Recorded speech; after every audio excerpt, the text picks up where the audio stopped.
Hi అండి, నేను Venu. Welcome to Venu infinity.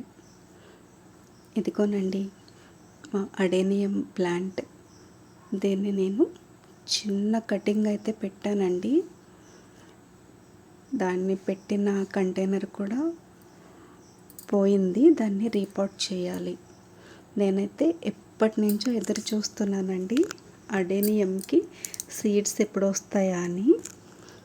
నేను ఎదురు చూసిందైతే నాకు వచ్చేసిందండి. చూస్తున్నారు కదా, ఇది అడేనియం కాయ.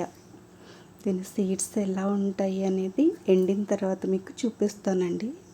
మనం సీడ్తో పెట్టుకున్న మొక్క అయితే కార్టెక్స్ లావుగా అందంగా తయారవుతుందండి. కానీ స్టెమ్తో పెట్టిన దానికైతే అంతలా తయారవ్వదు. నేనైతే ఈ సీడ్ పెట్టి మీకు చూపిస్తాను. ఎలా ఉందండి వీడియో?